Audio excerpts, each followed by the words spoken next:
right, Brother Polight. In peace. Welcome to Vlad TV. Feeling welcome. What's going on? Yeah, man. Big fan of what you do. Thanks a lot. Okay, so this is our first interview. So let's start from the very beginning. You had a very kind of interesting upbringing. What exactly happened with your mother and father?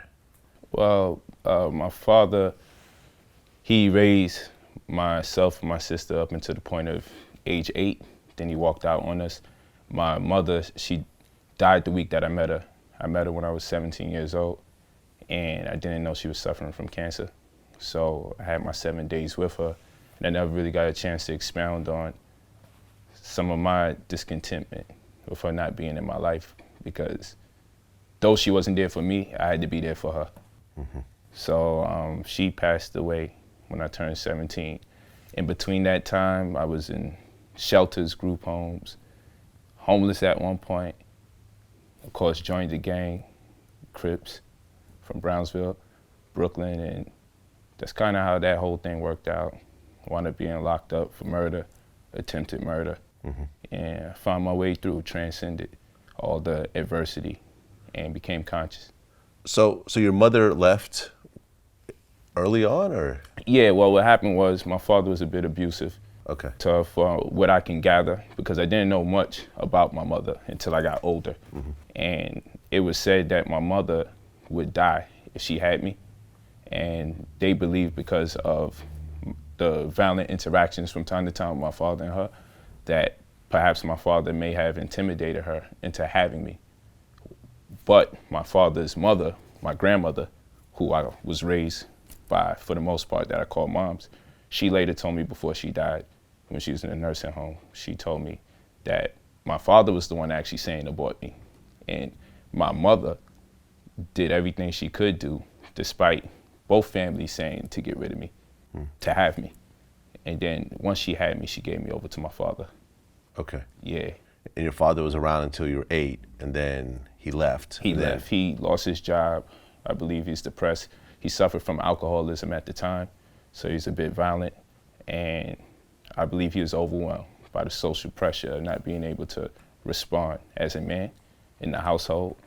And I believe that's the reason he most likely left. So at 8 years old, you had no mother and father, essentially. Yeah, they called me alien when I was in school. Alien? Yeah, they Why said, is that? How the hell I don't got a mother and father? Everybody at least had one. Yeah. So, and I knew very little about my mother. And when my father left, I was grief-stricken by it, so I didn't speak about him much, because I was angered by it, because I was doing everything in my power to hold on to my relationship with my father. So he couldn't do bad. No amount of bad could he do when I turned my back on him, because I was holding on to him in light of the fact I didn't have my mother.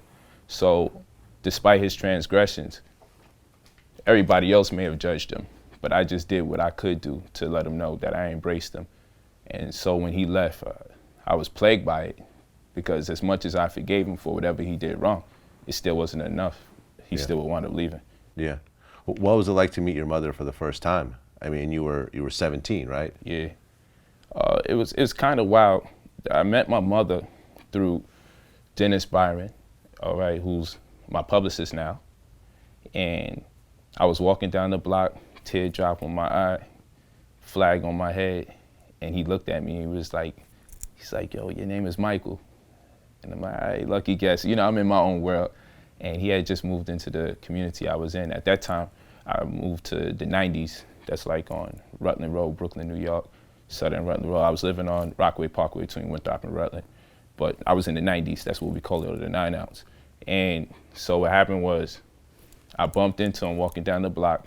He said I looked too much like my mother, too much like my father, like I was a perfect composite of the two. So phenotypically, he just presumed I had to be his sister's son, right? So this is my mother's brother. And in turn, he was like, look, I can introduce you to your mother. And of course, I didn't gave that up. I went to psychologists. I used to cry. I went through a 6-month stretch of crying for my mother. I was really grief-stricken by it. So at this age, being told that someone could take me to my mother that I bumped into randomly walking down the block, I was ready to hurt this man for messing with my emotions. Yeah. And he couldn't even believe how rough and rugged I looked at the time, that his sister's son was out there gangbanging and everything. So I built with him long enough and he convinced me, but I didn't see my mother the first week that he told me about her. I was reluctant to do so because I was just thinking about it and couldn't really figure it out. So then the following week I actually took him up on the offer and I saw my mother. And it was overwhelming because one of the first things she asked was if my family still lived in the area that I was presently living in. Now that hurt me because that meant that my mother could have saw me any day. She knew where you were and she didn't see you, yeah. So that really bothered me the most, I that bet. she even knew where I lived at while I was crying all them days, Yeah. you know, making cards out to males and females for Mother's Day, you know, so, but when I seen her, I seen someone who looked like me because every day I was walking down the block looking at women, wondering if the ones that look like me or the ones I look like, could it possibly be my mother? Right. So the day finally arrived. The woman I've been crying for all these years, I actually got a chance to see her, and she didn't have her hair on her head, you know? Mm-hmm. She was wearing a wig, but, you know, the wig came off, and I realized she was sick. Now, no one told me she was sick when I was going to see her. They said it was too hard to tell me. But, you know, so now I'm shocked completely. I'm seeing my mother for the first time, 17 years old, and she has no hair, and I'm learning that she's on her way out. And of course, I couldn't conceive she would be leaving inside of 7 days. I thought I had some time to play with, so I took my time in getting to learn her. And then she had a son that wasn't from my father. Wow. So you had a half-brother. I could never really connect with him. Like, even to this day, only because I matured more, I've been able to communicate with him. But at the time, I was way too immature, and I was just overwhelmed by so much. I had a case, you know. I'm used to no one being there for me for the most part.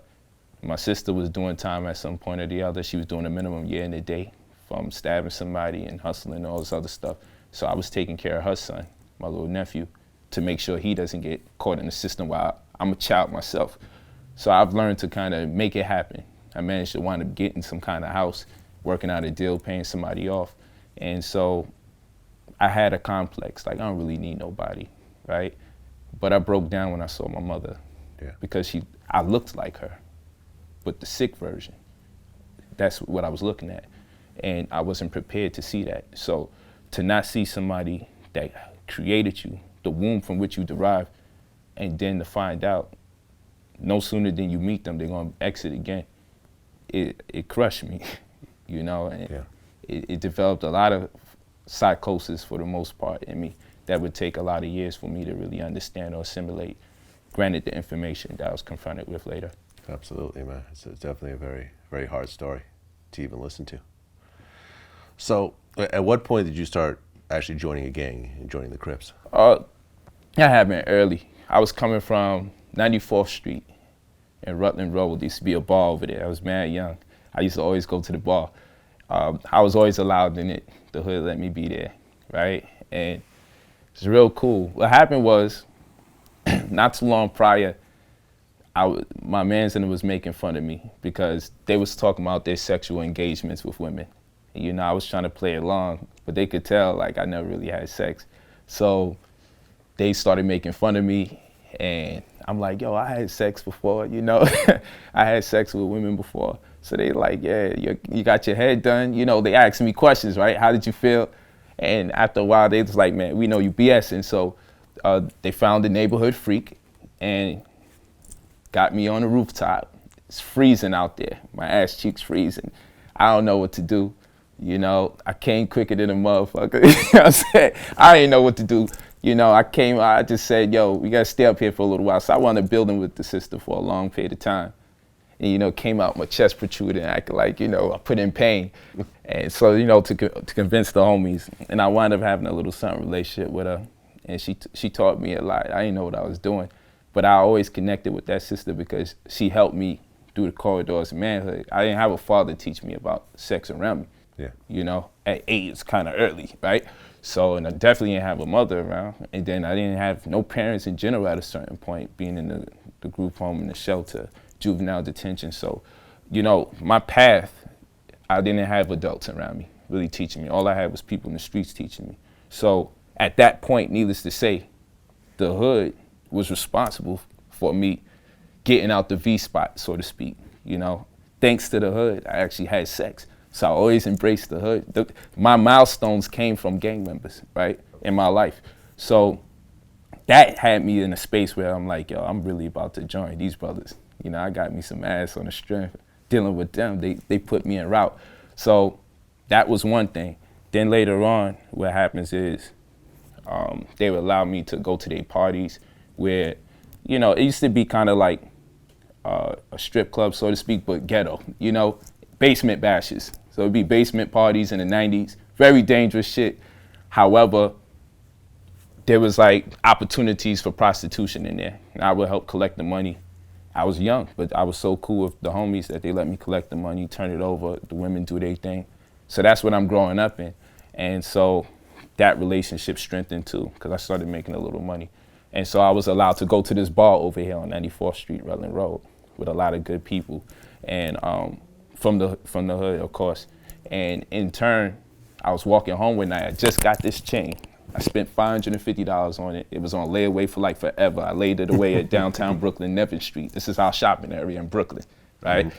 And it was like a dog chain with diamond cuts in it, Gucci link, you know, and I'm just feeling myself. And I'm in like the craziest hood, between going back and forth between Brownsville, where I'm from, you know, the Brownsville houses, and then coming over here to the 90s.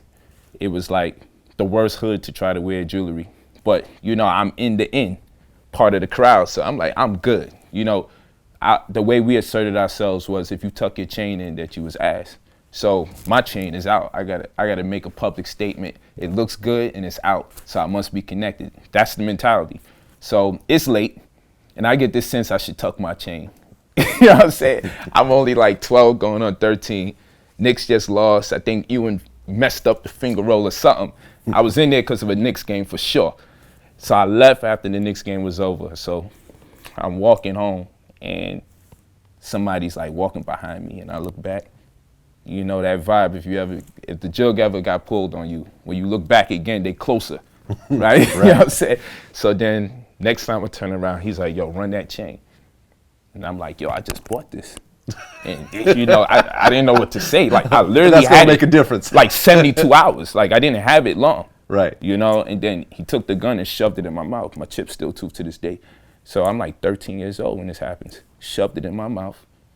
And he's like, yo, you stupid. Next time, just run your shit. And he popped it off my neck, right? So he runs down the block. I look, and it's a little old black man watching. I look again, and I see a sister in the car watching. And then I see somebody across the street watching. And I'm like infuriated. And all these people are older than me. Nobody said nothing, right? So I figured they was too scared to say something, right? So that was the crossroads for me. That's when I decided I don't got a mother, I don't got a father, and I had adults around me that watched me, had a gun to my mouth, and no one had the heart to say, let's save the life of this young man. Right, because you could have gotten killed right there. Could have got killed. Yeah. And granted, I'm older now, and I understand the fear that may have resonated with them when they seen the action. But as a young man, I've been disappointed by people older than me so much that I decided I wasn't going to be by myself again like that. So that's when I joined the Crips. Right. And the Crips became your family. Yeah. And I presumed the brother was a blood. Really? Yeah. Because at that time, you wasn't really going to be too flamboyant with the colors. It was intense in the 90s. Yeah. Brooklyn was real intense during that time. The gang culture was on the rise.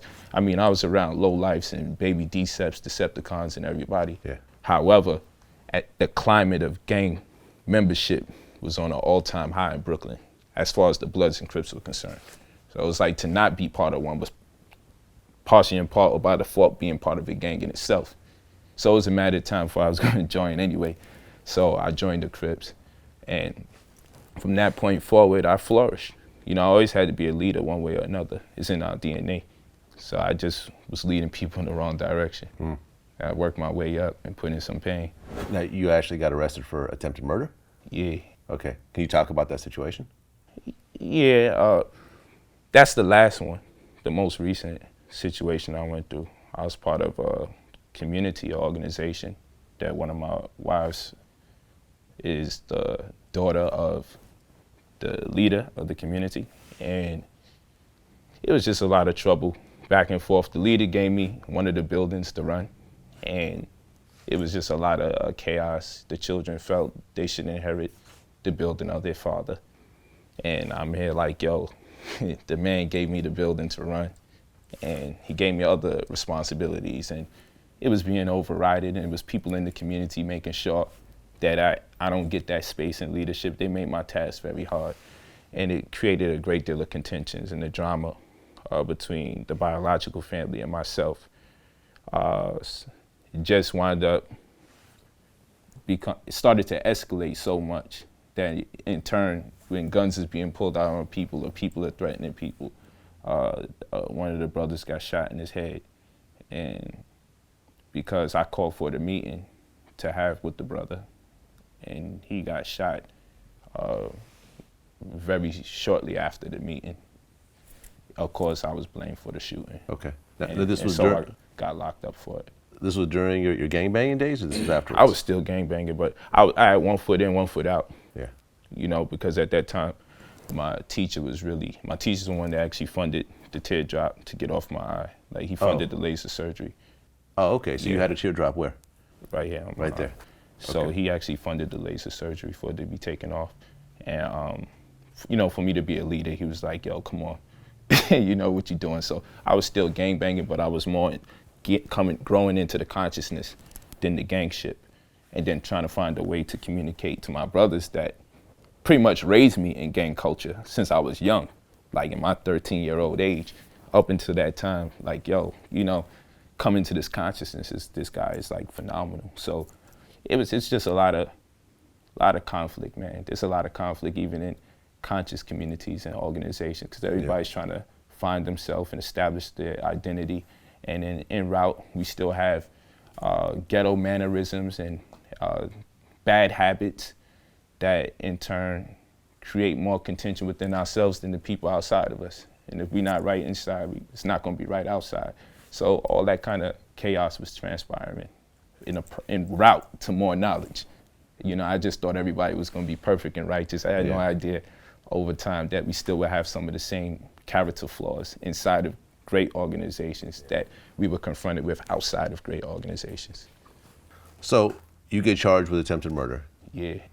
It goes to trial, or did they drop the charges? I've never signed so much restraining orders in prison in my life, especially from people that was threatening me. You know, I thought that was, you know, I'm finding out the real names of people who had these gangster names that were threatening me when I was free. And now there was a bunch of restraining orders. That was a very new experience for me, because this time I had problems with like people who are conscious. I had problems with people in the street. Stuff that I went through with conscious people was very interesting. So I'm locked up there. I wound up being released. I was locked up September 19th or something to that effect. But I wound up being released for that one, October 31st, Halloween. I didn't know I was going to be released. The brother refused to testify that got shot, Oh, so I heard. He didn't get killed? No, he just had a chunk of his body. I was locked up for dismemberment. First they locked me up for murder, then they changed it to attempted murder. You know, first they said he was dead, so I was in prison, so the word was he was dead, so I didn't know. And then they changed my case to attempted murder, which gave me more potential time than actual murder. Yeah, crazy. Yeah. I actually was threatened with more time in prison for attempted murder than murder. So dismemberment and all sorts of other stuff. But needless to say, they tried to subpoena a lot of people. A lot of people wouldn't tell or speak on the event. And I just think it's a blessing because, you know, I'd say for the record, I'm innocent. You know what I'm saying? And it's a blessing because I already said I wasn't going to wind up in these kind of situations again. And I wind up in these situations again. And this time I was conscious. So I just knew I wasn't going to get into no more problems. And here I go again into the issue. So Yeah. once this situation rolled over, and like I said, I got freed on October 31st. Once this situation rolled over, I really decided I had to separate myself a little more from the gangs just to find myself before I could come back and communicate with them. Because a lot of that energy precipitated because of the company I was keeping while en route to learning. Yeah. What made you really change your life from gang banging to trying to live positively? My first wife. Aminette Atumre, she visited me in prison. I was in Rikers Island at the time. And we just had this baby girl. That was the promise. She was like, look, you gotta chill out, you know? This was your first child? My first child, Ma'at Hotep Atumre. So I'm in prison. This is so demeaning. Okay, and this is a different case you're in prison for? Yeah, Okay, and what was this case for? it was for murder. I was being accused of murder. Okay, so. Yeah, I just was living a wild life. Okay, at the and time. what exactly was the situation around that case? Oh, I had a lot of it was a lot of gang contentions in Brooklyn. I had beef with people across the street from me in Brooklyn. So I'm on Rockaway Parkway between Winthrop and Rutland, and I have a shootout going on between the people across the street, my neighbors, in my street. So anybody that's in Brownsville at that time, 90s, or Rockaway Parkway in the 90s, everybody knows about it. And so there was a shootout between people on my side of the street and people on the other side of the street. And of course I'm implicated because I'm just known. So I was implicated in that as well.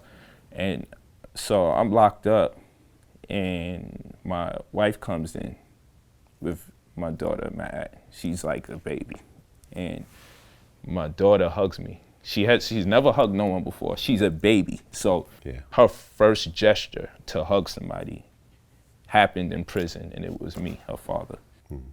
And that's when I started hitting the holy books, right? I'm like, yo, send me my prayer book. I got to come up with something. Everything was out of my power, right? I don't have the same interpolation of God that many people have. Nonetheless, I knew I had to confide in something outside of myself that is also a part of me to connect with. So I asked her to get me this gold book that the master teacher had wrote. And I said, I'm gonna commit these prayers to memory, the ones that resonate with me most, that correspond with this moment. And I just prayed and I just prayed and I just prayed, you know, connected with the universe. And I said, man, if the first step is me getting out, but I said, I'll listen to whatever comes my way. You know, I'll listen. I don't know what it is. So I wound up coming home. And what happened was, my wife, when I came home, she said, I want you to quit hustling. I'm like, okay, how are we gonna do that? Because I've managed to get a house. You know, nothing's in my name. You know, I'm riding dirty. You know, I got cars, I ain't got no license.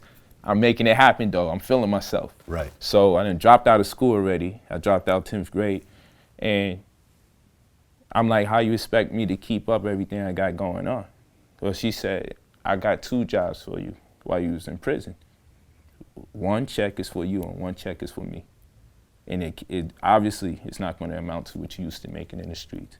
Now, my wife at this time meant a lot to me because she was extremely ghetto, extremely. So I can't have a conversation with her about her raising her voice, using vulgarity, or even inflicting injury to me, right?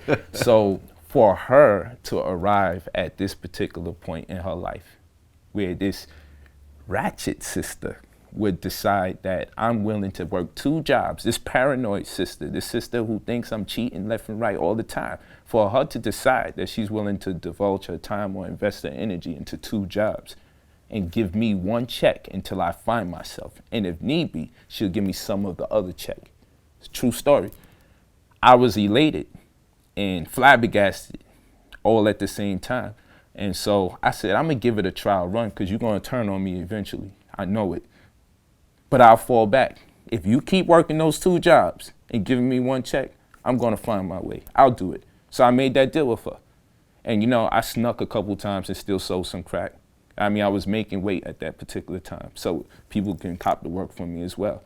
So I reduced myself to trying to sell a little crack on the side because I still had stuff left. At least I wanted to get that off before I completely stopped. Yeah. So, I mean, she yelled at me. She caught me a couple times, but I ran out and I didn't re-up. And so 6 month stretch, all I did was read the books she kept buying me. And she just kept feeding me books for 6 months straight. I barely went outside. I went and cut my fingernails. I started growing my hair. And people was like, yo, you letting yourself go. What happened? You falling off. I wasn't into the clothes no more.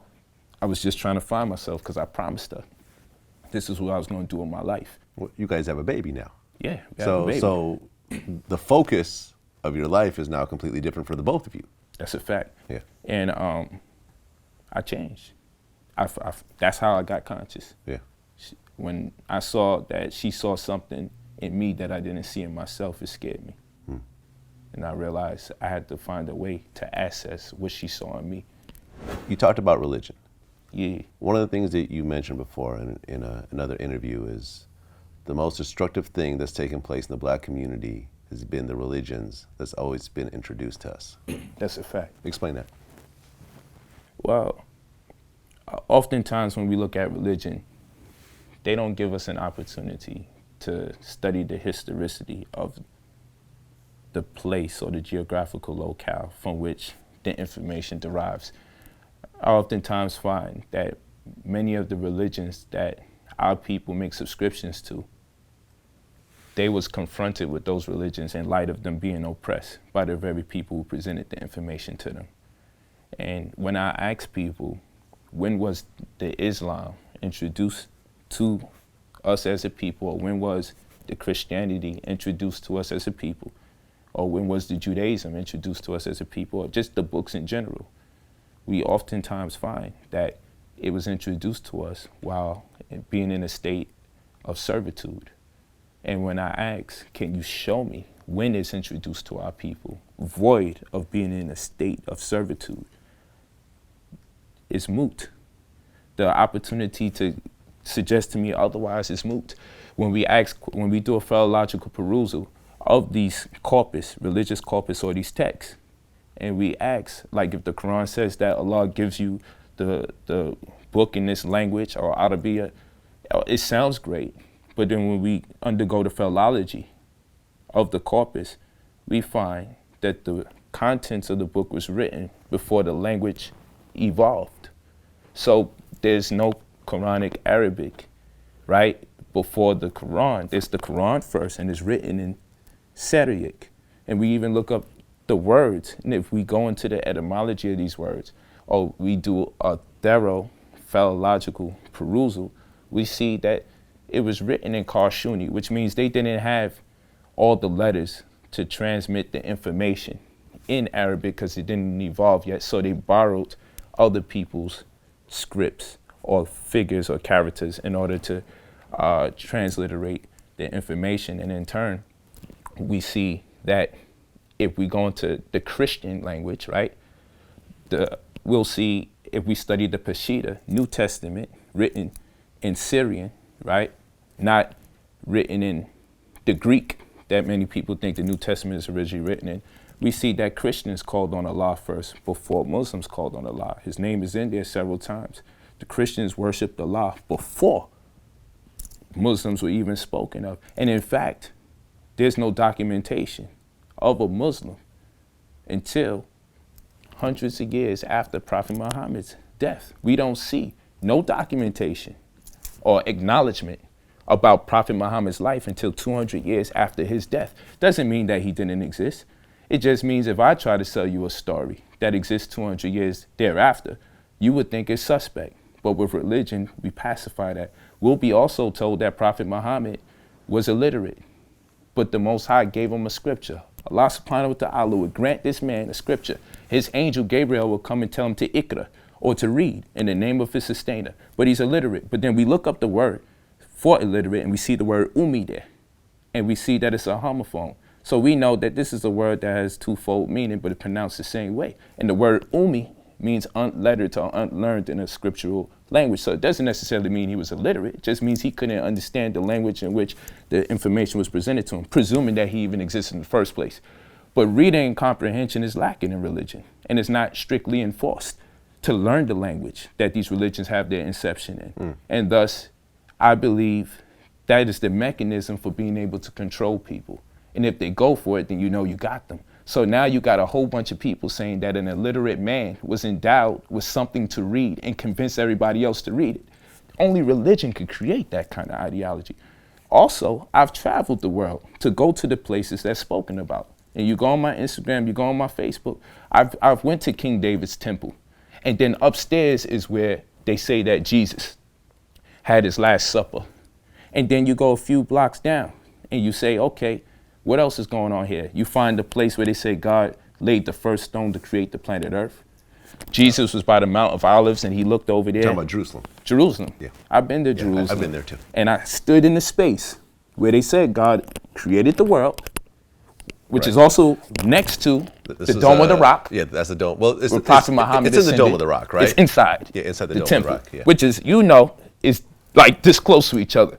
Right. Literally, God created the world here and Prophet Muhammad ascended there. The Mount of Olives is over there, where Jesus cried that the temple would be destroyed. And after a while, I've also been to where Moses was found by the well, which is literally a few feet away from where Mary was hidden in a cave inside of a church. Both of them were babies. Both of them have someone named Mary that saved their life. Jesus was tempted after fasting for 40 days, 40 nights. Moses went through the wilderness for 40 days, 40 nights. They both were in holes. That's called typology, and it's a very popular writing style during that time to extrapolate data from Old Testament and leverage it into New Testament theory or analysis to kind of reinforce the older conviction about God. But if we're not educated in how to approach the reading, then we think all these people existed, and maybe they did. Yeah, well, You know what I'm saying? that's the thing. That's the thing that about Israel and Jerusalem that I think that every person who is either Christian, Muslim, or Jewish should go to, because what you realize when you go to this place and you start to get the tours and people start to show you around, you realize that these are actually history books. That's a fact. That people, take religion out of them, but when you take a step back, you realize that a lot of this stuff actually happened, all the wars, certain people, and it all happened within like 20 square miles. That's this little area, you can see where the wars were. You can see like where like the Roman soldiers had set up their forts. You can see the bullets on the walls. Yeah, you know what I'm saying? That type of thing. And it's like, it kind of puts everything in perspective for you, because as you learn religion, you kind of feel like it's all make-believe and it's all like mystical and so forth. And you realize when you go to, Jerusalem that, oh, okay, there's a basis to all this. That's correct. And maybe someone embellished. Maybe someone embellished it. Right. Maybe he didn't have 300 wives, but he may have had. That's a fact. Like, you know what I'm saying? And these people you see, like, you could actually, it creates a connection that the first time I went, because I've been there about 3 times now, and for example, like inside Jerusalem is the Church of the Holy Sepulchre, which was built on, you know what I'm saying? Which was 14 built points that Christ went through. Exactly, exactly. Crucifix. And then the church is built on top of the place where he was actually crucified, and his tomb is all right there, and it all kind of starts fitting together, and it creates a level of concreteness that I didn't have before. Yeah, I like the narratives. It invokes a higher spirit and consciousness in man. What I don't like is the imposition of suggesting to people you should believe this, that, or the other, or you're stupid if you don't believe this. Like people tell me, because of my perspective on God, because I don't believe in God, I conceptualize that I should make my highest subscriptions to my ancestors, the ones most immediate to me that passed away, and they will be my medium to connect to the higher source. Now, people may say the source is called God, and then there goes the semantics. So what I would say is my ancestors never confided in something called God. They confided in what's called nature. These are principles that are dissected into different facets of life. And everything on planet Earth, including the Earth, is part of the conspiracy for that one consciousness, and people could call it God, I don't mind. But when I speak, I have to make sure I'm not rendering what my ancestors rendered as nature, as God, because they don't equate. They're just not the same thing. And with God comes the intimation that I may be speaking about the devil and the angels. I have to be careful about that. You feel me? Because I don't want no one to presume that I'm going along with the rhetoric that has been employed or employed for the purposes of diminishing our intelligence in the community. So I'm always clear that I'm talking about nature. I'm talking about, and what I mean by nature, the letter N as a prefix means agent, okay? And then cher, okay, means ancestor. So an agent of the ancestors. I mean, when you talk about the black community, Yeah. and the history of it with religion, you know, clearly Christianity was not in Africa That's a fact. originally. That's a fact. And when the Africans were brought over to America, the Christianity was forced onto them. That's a fact. And the black preacher actually became the first black upper class That's a because the slave masters would use the black preacher to keep the other blacks in line. You know your stuff, V. A little bit, I'm listening. a little bit. So you kind of have somewhat of a backlash these days against the black church with certain people. And rightfully so. But I'll explain this.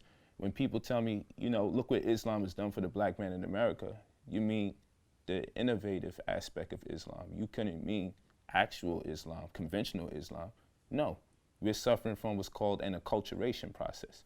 And this is when you conform to religious ideologies and the phenomena thereof in light of the fact that you're living in your diaspora or have been taken out of your indigenous environment and forced to adopt the lifestyles that you are immediately subject to. So if we identified the slave master as a Christian, it's just human nature to try to identify with a religion that seems to be in opposition to it. So Islam makes sense at that particular time I see what you're because saying. it appears that the Muslims are in conflict with the Christians. And if my slave master is Christian and I'm waking into a new consciousness, then let me go against Christianity by adopting Islam. So I don't believe that Islam is the black man's original religion. I mean, I know I can go into Nigeria and we can look up Allah and we can see that it's a female deity, a womb deity. And it makes sense because when the Muslims chant, A'udhu billahi minash shaitan rajim, Bismillah ar-Rahman ar-Rahim, when they say that, and we understand the trilateral root, the R, H, and M, then we are not seeking refuge in Allah's yielding ability and mercy from that thing of clay called Satan. We're seeking refuge by way of Allah's womb. Because if you ask anybody who speaks any Arabic, who's honest, and I'm not talking about black people who adopt religions and think they don't got to learn the language. You ask them about Rahim or Rahum. You ask them about the trilateral root, the R, the H, and the M, or the three-part verb. And you ask them, does it mean womb? And they say, yeah, but by womb, we mean you get your mercy through the womb symbolically. So that's why we made the word mercy. But if you ask, what does the word mean? Womb. So then you seeking refuge by way of Allah's womb, which make Allah what? A female, which is why they have a feminine rendition of it called Alat, right? But we'll move forward. If we go to the older cultural paradigm that pre-exists Islam, we're going to find that there's a Allah that is a female deity of the womb. But if man had to find out that his God was a woman, what would he do with his chauvinism? What would he do with his misogyny? His whole doctrine is out of here, and he would have to put the woman back where? On the throne. But we go into ancient Egypt. Isis or Aset, her name means what? Throne. And the only letter that's different from her name that makes up her husband's name, who would be a Jehovah of the Bible, is Osiris, but the only glyph that's different is the all-seeing eye, which is pronounced Ir, which means to make. So the woman's role was to make the throne for her man, which means we get our salvation through our women. And all the ancient black paradigms made subscriptions to identifying the woman as the most integral part of our existence. That's where we become gods. We are children of her. not the other way around. All this rib stuff and who was created first, it's cool. It caters to man's ego. Right. Okay? It caters to man's ego. But if we go into our original archetype of conception via Africa, we're going to see, no matter if you make Allah be the merciful, and then we see you mistranslating our mercy we get from Allah, and it's the womb from Allah, then like, if Allah got a womb, then what we going to do with that? You feel what I'm saying? I went to Egypt, and I went to the Coptic church, one of the oldest Christian sects in the world, and I got to see that cross. And I got it on my Instagram, and I give you the exact location of where to find it, all the information to look it up. And guess who's on the original cross, called an Ankh, which means eternal life?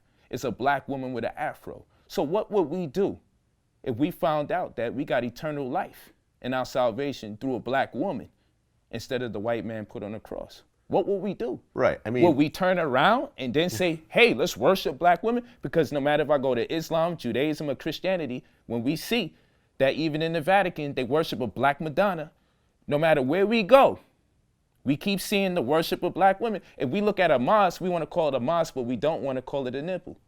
We can go into Hebrew, the word El Shaddai, right? But if we understand that Hebrew has an ideographic and pictographic disposition, then we know each letter means and represents something. So we can look up Sheen, which looks like this. It represents teeth. Then you have Daleth, right? And Daleth represents what? So you said you have Sheen, Daleth, and you have Yod. When the Daleth and the Yod get together, it pronounces a long I sound. So you get Shaddai. So now we have Sheen, Daleth, and Yod. So Sheen represents teeth, and Daleth represents nipple or knob. And then you have Yod, which represents hand. And this is the word for what? The force that they translate. They translate it as the force, but it's one of the names of God in the Bible, in the Torah. They call him El Shaddai, right?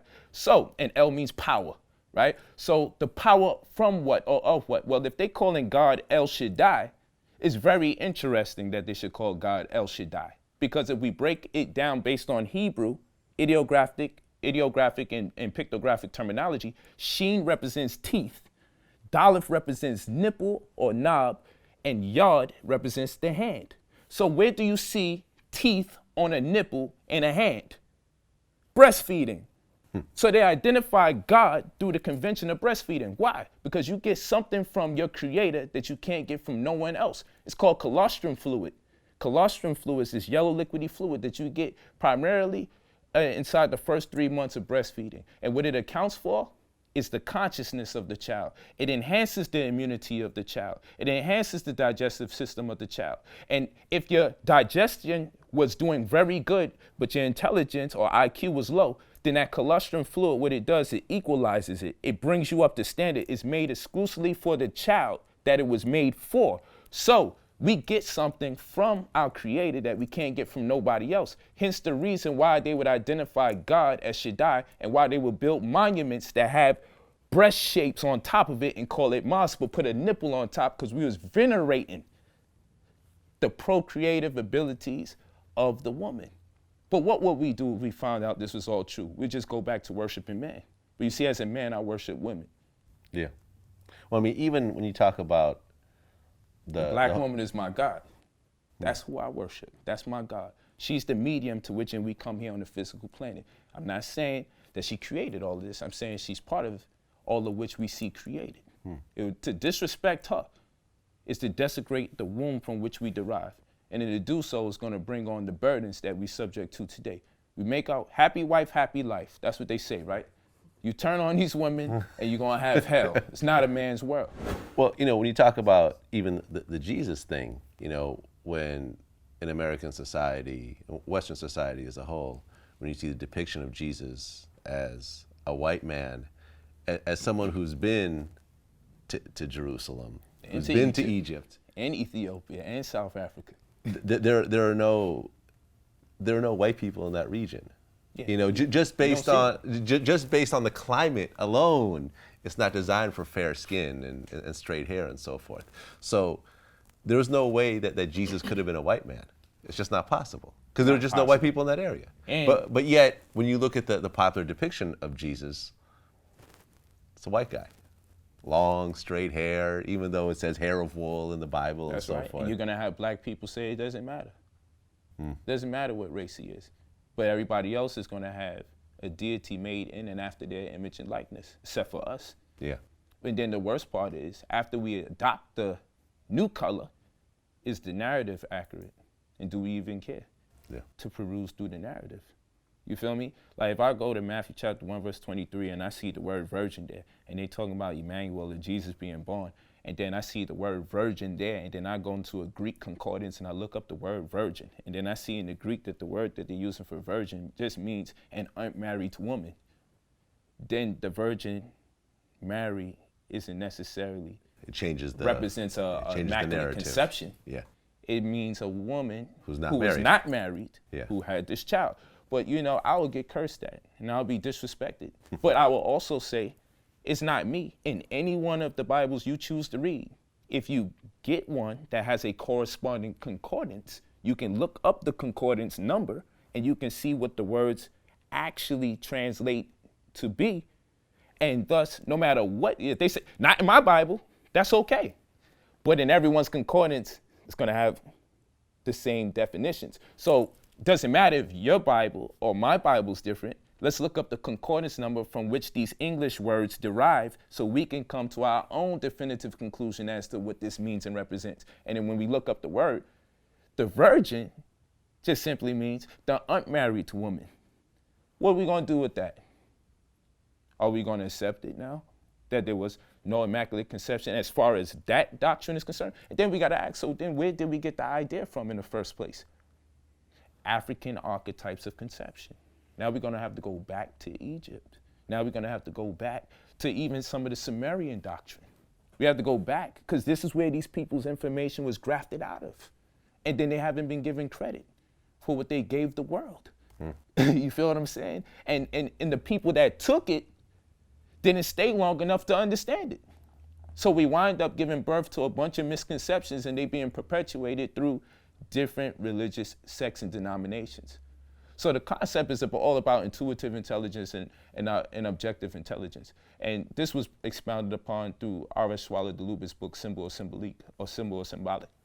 And R.S. Swallow-Delubis breaks down one of the papyrus of Annie, where he shows you the Achaea lions, one on the left and one on the right, and it says, belongs to me is yesterday. Yes, to me belongs yesterday, and tomorrow I know. And that's the doctrine of simultaneity, or simultaneity. And it looks like simultaneous. And what you see is they're breaking down the principle of the moment. And in order to establish the moment, the paradox is not to deal with it immediately, but to deal with the aspect of yesterday and tomorrow. How would you know tomorrow? Through the reflection from yesterday. So when we understand that, we only doing this to arrive at how do we assimilate or process that which we can't see or know, but still bear witness to it that is real. Well, in our ancient African mystery systems, we were able to address this already. Like for instance, the way they depicted was mistranslated as God, which we identified as nature, which were principles of the same consciousness. So all of this is one consciousness. Whether you see in birds, bees, fish, or what have you, it's all one consciousness. And each entity is endowed with a specific faculty that we can observe so we can rationalize that compartment of consciousness from which we all derive. So we look at the flag. The flag was used to represent nature or that supreme being aspect, which people mistranslate as God. Well, why the flag? Well, when the wind blows and it hits the flag, guess what happens? It moves. And thus we realize that which we can't see is having an impact on the physical world. When the flag moves, we know something we can't see is having an impact on the physical world. So that's how we described nature. That which has an impact on the physical world that may not be seen, but is felt. So now we look at the circle as a form of objective intelligence, right? Or intuitive intelligence. We can't really know for sure that the circle exists if we were to use it based on arithmetic. Why? Because it's composed of an irrational number. 3.14159 run on pi. So we have to use the symbol pi to denote what?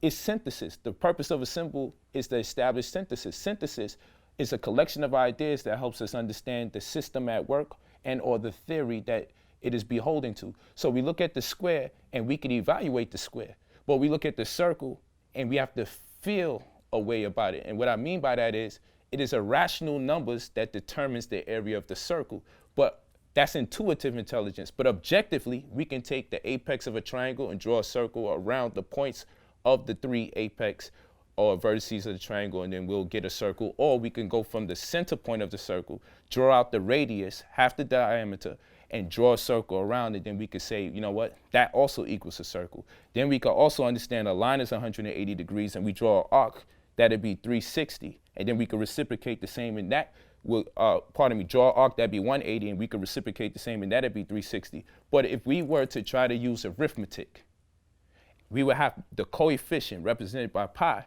and we would have to say it's an irrational number that we cannot complete. It's not a whole integer. An irrational number is the best we can do to create a circle, which means the circle's in speculation unless we use objective intelligence. And all we realize is this is the working model for the spirit realm. The circle represents spirituality, and we can bear witness to the circle as reflective of that which is transpiring spiritually because of its counterpart, the square. Why are they counterparts? They're fraternal twins. Circle is equal to 360 degrees and the square is equal to 360 degrees. Yet they don't look alike. So one must exist on one plane where the rules are different, and the other one exists on another plane where the rules are different. Objective and intuitive intelligence. This is the way the ancestors thought. So they put everything based on their apperception, based on their cognizance of what was going on in their environment. They looked at the trees, they looked at the birds, and they said this to themselves. Birds make up what? 10% of the oxygen that we breathe. They're contributing to the human paradigm. Just think about this. This is why it's all one mind. It's not different.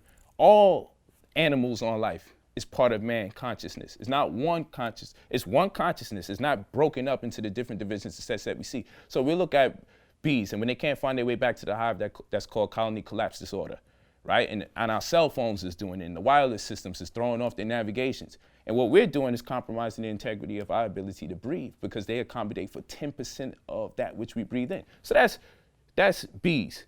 We look at ants. Ants burrow into the ground, but it makes the ground porous enough so there can be air there so plants can grow.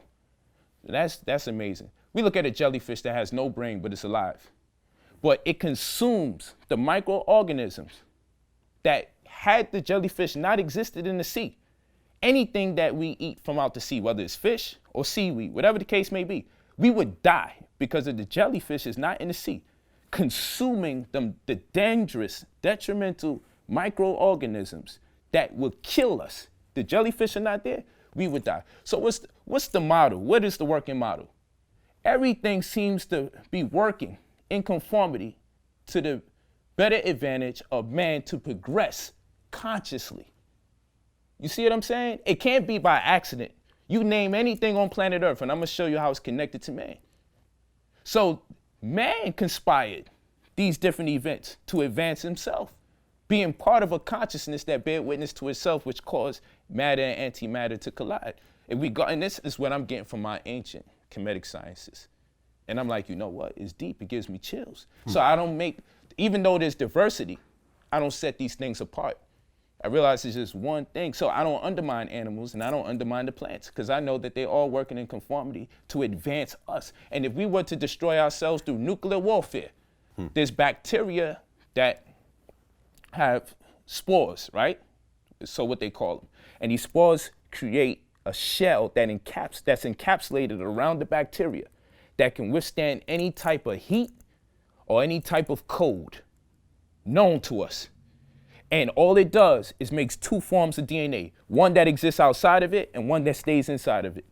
And when the setting is right, when there's the right amount of ammonia, methane, ultraviolet rays, when the setting is right, the prototype for the first cell can be created all over again because it'll open up and it'll distribute the DNA all over again. Now, who created that?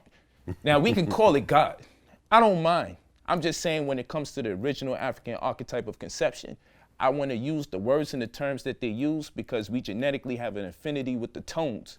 So when we speak it in the tones that our ancestors demonstrated when they spoke, perhaps it may wake something up in us that's dormant to reestablish these same ideals. So I choose to say nature. But ultimately, whether we call it God or not, it's okay, because that could be your objective focus, because man tends to want to make things have eyes, nose, and lips just like itself. So we'll find that the angels are in heaven with white robes, and God has a throne, so he must have buttocks because he sits on it. And then if there's white robes, then I have to wonder if there's sewing machines. And if there's sewing machines, are black people enslaved there? Are they picking cotton in heaven? I don't know, because if there's white robes, then there's cotton. And if the devil was able to wage war, Revelation chapter 12, verse 7, and be kicked out of heaven and cast where? To earth.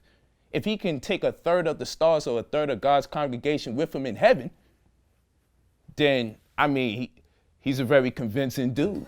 You know what I'm saying? Right. And if he can come down to heaven and beguile Eve, I'm not confused about that. This is only a man or an entity that existed in God's kingdom that was able to convert 1/3 of God's congregation, who is man that just was created, to not be confused or deceived by someone with so much experience and so much wisdom. So, that's the narrative there. That ain't me talking. That's the narrative there. And if Job can walk around, if we could go in the book of Job and we could see the devil walking to and fro, and God asks him in Job 7:1-8, where art thou come from, Satan? And he says, from walking to and fro in the earth, not on the earth, to and fro in the earth.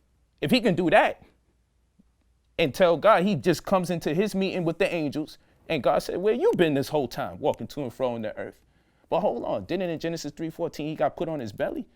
But now we in the book of Job, and he walking around to and fro in the earth. And you know what God said? Let's have a bet. Try my servant Job. And guess what? Job gets balls on his skin and famine. And he loses his family because of a bet that God got to have with the devil.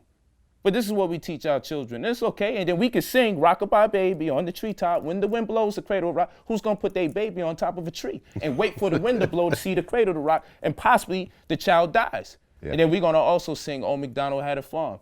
E-I-E-I-O, right? But then we got to look, A, B, C, D, E, 5th letter. I, Roman numerals, 6. So we got E-I, 6, E-I. 6 and O is the 15th letter in the English alphabet. And 1 + 5 is 6. So Old MacDonald had a farm, E-I-E-I-O, 666. Maybe we tripping. You know what I'm saying? So I don't even talk to people much because I don't want them to think that I'm crazy. But this can't be by accident. It can't be, right? You had said something interesting on your Breakfast Club interview. And you said that when people see successful black people, like let's just say Jay-Z, Rihanna, they automatically say they're Illuminati, that they're, made a deal with the devil or some type of thing, because generationally there's a slave mentality where for a black person to become rich, they must have gotten it from a white man. True. That's what we believe. And that was interesting to me. That actually kind of struck me. Talk about that a little bit. Well, again, it's transgenerational thought patterns. And so we've practiced thinking like this for so long. It's been dumped into our DNAs and passed on to us from generation to generation. This is true. It's called epigenetics, just so people have a point of reference, that if I am susceptible to similar distress, the trauma inherit from my ancestors who inherited from their ancestors, I will also be vulnerable to the same. So we can inherit trauma. This is through epigenetics, it's true. You set the stage for similar moods, anxieties, foods, and maybe even music. And those algorithms will undoubtedly precipitate similar thoughts and reactions. That's called epigenetics. And so being in slavery for so many years, the only thing a slave can conceive of getting any type of wealth from would be by way of their slave master. They got their food, they got their clothing, and they got their shelter from the slave master. That is the way the paradigm functions. And the paradigm being, of course, a set series of written and unwritten laws that everybody subscribes to. So whether it was written or not, everybody's down with the program. We get our food, clothing, and shelter from master. So here it is. There's a black man or black woman who's doing relatively good. They have their own car, they have a nice house, they have nice clothes. They manage to do good by themselves and for themselves. And matter of fact, they even doing good for their family. How might he be able to, or how might she be able to do these things void of master? See, this is a person who hasn't gotten out much. So all they know is we get food, clothing, and shelter from master. So they will have to surmise that the only way the free black man or free black woman got their food, clothing, and shelter must be from the same construct. And this is the conflict that's at hand today, because people have to believe there has to be a catch. There has to be some brown nosing. There has to be some kind of compromise. In order for somebody to succeed, they had to do something wrong to get it. And I understand, because being in extreme poverty, living in destitute areas, going to schools that's dilapidated, it incurs so much stress that it makes you give up. And in giving up, your barometer for success comes a lot more smaller. And thus, you can't render on to anyone else the strength that is prerequisite to succeeding if you yourself have been defeated spiritually. And that's what we're looking at with the Illuminati theory and speculation. It's a coping mechanism for people who may not have been born lazy, but conform to a lazy disposition because they quit on themselves. That's what's going on with people with the Illuminati speculation. And, well, he must have sold drugs. Like, that's a big part of what I do. A big part of what I do is to create a new genre for success. So people say, man, you don't want to be a teacher, you want to be a rapper. You know, you drive around in your $300,000 Ghost. You know, sometimes you show stacks of money like you're ignorant. You know, I do it to protect myself. Every now and then I got to give you the impression that I'm crazy enough to spend all my money.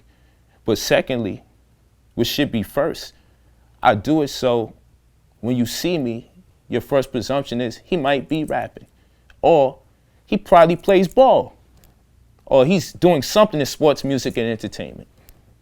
But when you check my backstory, you realize I'm an author. I'm an orator. You know, I teach on various subjects. I do comparative studies of monotheistic religions in retrospect to them being influenced by cultures of antiquity.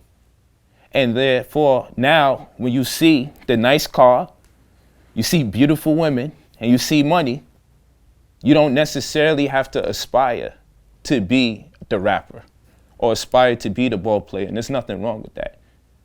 What my understanding is, we have to change the algorithm. And what is that? Well, we live in a world with Floyd, and shout out to the homie Floyd and P. Rilla. We live in a world where this black man can make $250 million in 36 minutes. Of course, he worked his life to get to that point, so we wouldn't undermine the hard work and dedication, the mantra. Nonetheless, we can generalize his success, or we can identify with that moment and say, you know what? In 36 minutes of action, he accumulated $250 billion. But the average $million dollars. Pardon me, $250 million, $250 million. Yeah. Whilst at the same time, we can look, after this black man fights for 36 minutes and accumulates $250 million, $250 million, how much does the school teacher get to shape the minds of the future? It's two people in the ring. The teacher deals with probably 30 people at a time sometimes, every 45 minutes. But they get $40,000 a year, Right. $50,000 a year. They're only molding the minds of the future. So what does that tell us? Where should we prioritize as far as beseeching knowledge for the purposes of edifying ourselves and advancing our civilization versus entertaining people? You see, the ultimatum is there, but it's very subtle. And like that, ain't that what the scriptures say? The devil's most subtle beast in the field that the Lord God ever created and made. I deal with that, even though I don't deal with the concept of devils. I deal with the construct of the deceptive being so very subtle or intelligently conniving. Why? Because we can look at the speed limit and we can say to ourselves, you know what? speed limit is 75. Why do they sell us cars that can do 150 miles per hour? How come if police want to stop fast pursuits of certain criminals that's driving extremely fast, why don't you just make the police cars be faster than everybody's cars and don't sell cars faster than the police cars? And why are you giving us speed limits that all the cars can go past? Because you give us the opportunity to break the law. Or the legal aid. The legal aid gets a $500 or more advance if you plead guilty. But if you are proven innocent, he gets no money. And the C-section, you're going to get $10,000 if you're a doctor, or even more if you cut this woman's stomach open. But what does he get when he has a natural birth? Nothing. So what might I do if I'm a legal aid and I'm behind in my mortgage and I got 20 brothers right here online that I could probably prove that they're innocent, but I'm assigned to them? Yeah. I get an advance, $500 or more dollars. If it's time to hustle and feed my family. Yeah, I'm just going to say they're all guilty. Yeah, listen, it's probably better that you go for the guilty plea because, we can get you less time. And I'm getting paid for this. I mean, I think the problem is... The temptation is always there. Yeah. No one's forcing us to do it. The system's designed for us to make the decision, granted the circumstances that we are subject to. I actually know people who've been around Floyd. Floyd literally walks around his house all day long practicing punches. No, I dig it. You know what I'm saying? I've been around when he's training, and he keeps the gym hot. Yeah. Hotter than it would be in the ring. Exactly. So and I'm saying he ties the people out that's working with him. He has literally devoted from the moment he was a small child to now, he continuously trains at a maniacal level. A teacher is not required to go through even a small portion of that training to become a teacher. Well, I'll show you this. Well, and let me just say this. It's almost the equivalent of like someone saying, well, why don't you just post something on Vlad TV? It don't cost you nothing. They don't look at the 10 years I devoted into this company. You see what I'm saying? I agree with that. How I literally have risked my life and my money and my family to get to this point to have a platform like this. That talk. You see what I'm saying? In order, and how important every post is. It's like, well, it don't cost you nothing. No, it does cost me. It cost me everything up to this point. It's not just throwing something up there. And this is the same type of outside mentality where you don't respect the work ethic behind something. That's you know right. what I'm saying? And that I get kind of annoyed about that. I'm with all of that, and I take nothing from the big homie Floyd. Yeah. But I know he had to have a teacher to learn how to box. Yeah. You feel me?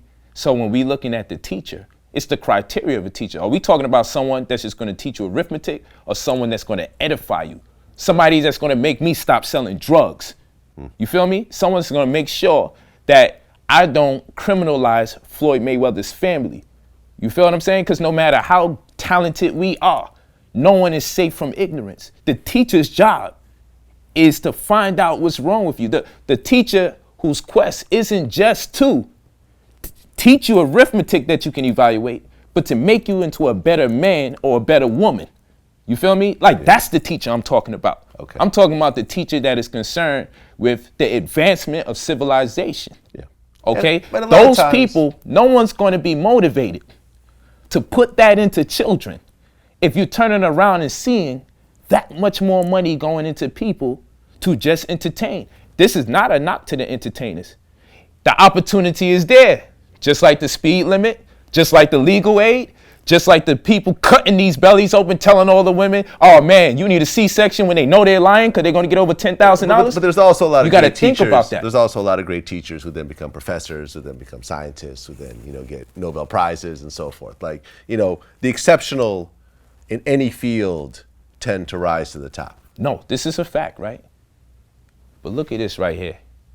If teachers were paid more money because we valued their contribution to society, how might society turn out? But everybody would be trying to be a teacher, wouldn't they, if it paid better? Yeah, I feel you. But if being a ball player and a boxer pays more, by far, than what you can get for educating people, then what you've done is shifted the paradigm in society where we're going to have a bunch of people who cannot make it to be boxers, and they will not be able to make it to be ball players. 99.9% will not make it.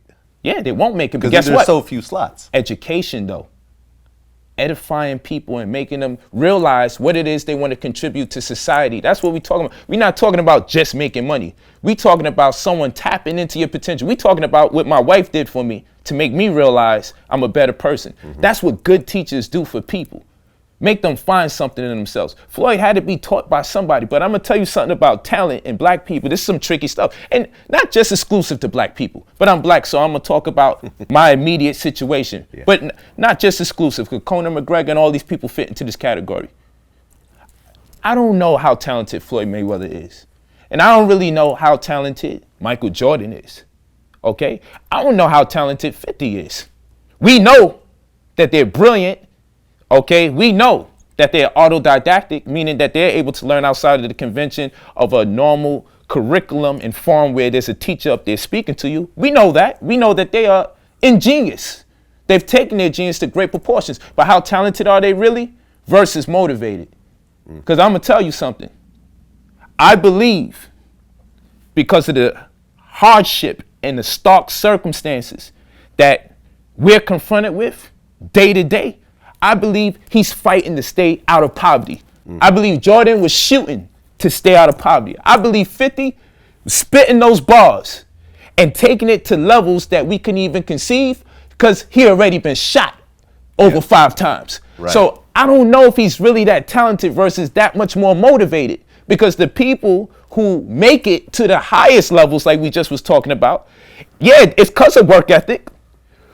They trying to evade the people trying to kill them. Yeah, you see what I'm saying? Because I've been homeless. I've had attempts on my life, and so I know it's motivation. And I know that I don't want to go back to that. That's a fact. It keeps me awake every day, and it keeps me an animal in terms of what I do. That's what I'm saying. Same thing. You know, that's why I don't back down. This is why I do the type of interviews that everyone else is scared to do. That's a fact. Because I know what it's like on the other side. And that's what I'm saying. Yeah. Now, we can't expect everybody to get shot X amount of times, right, or to have their father selling their mother drugs, or to know that their mother was prostituting. I'm talking about Floyd, I'm talking about 50, I'm talking about me, I'm talking about you. These are stories that exist. Game, shout out to the brother for creating opportunities for people.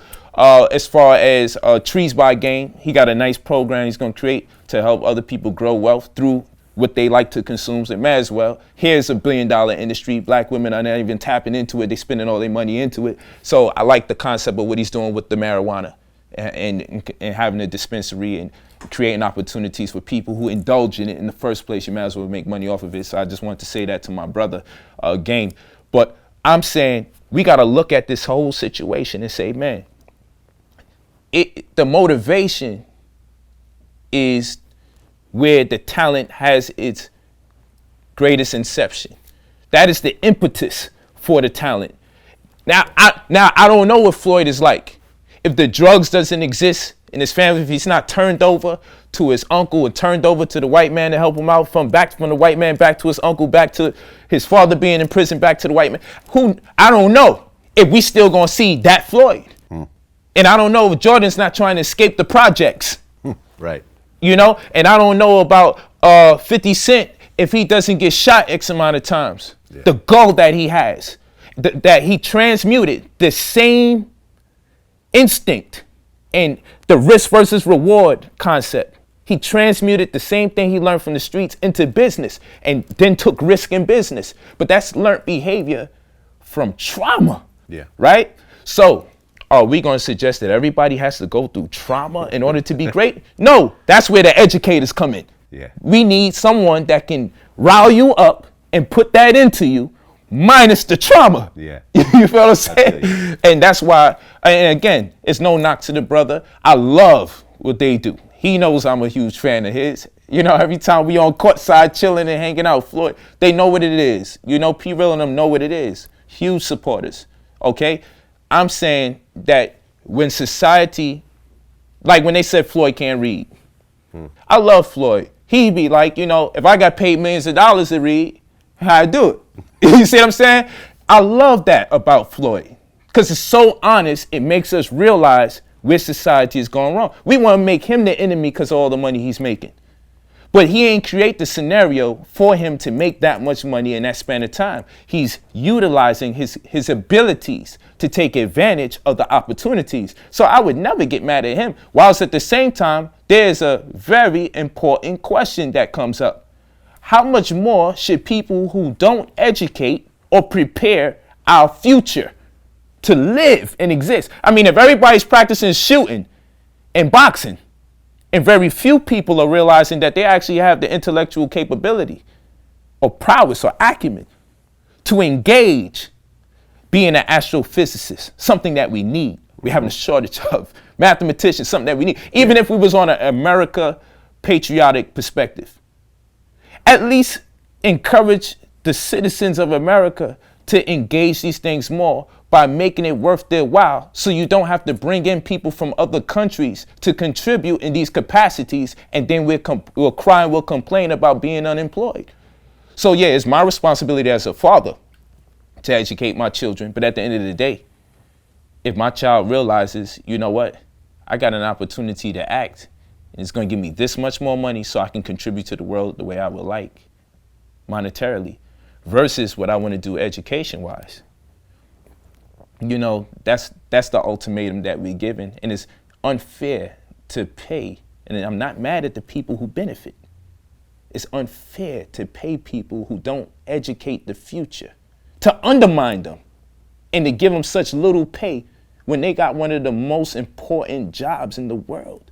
You know, I remember I had a lot of horrible teachers, but I had this one teacher named Miss Barada in George Wingate High School in Brooklyn.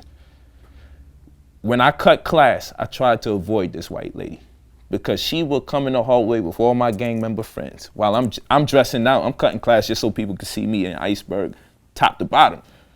And she would go, Michael, you have so much to live for. Why are you doing this? And I used to feel like shit. And this was a white woman, but she used to believe in me so much that I stayed in school a little bit more because she cared. And she let me realize I was making a poor decision in cutting class and just hanging out, because she showed me that she believed in me. And then other teachers said, hey, you know, I'm going to get paid anyway, so y'all can do what you want. We all heard teachers say that. Mm-hmm. I had a lot of them, but that was one teacher that invested that type of energy into me, and that did a lot for me. Not enough, because I didn't have a surrounding cast. Guess what? When the teachers have a job to teach so many different people and they being underpaid, eventually what's going to happen to them? As they also got to watch the world, and what the world is having everyone get paid. Don't tell me that the system didn't create that. The system created that situation on purpose.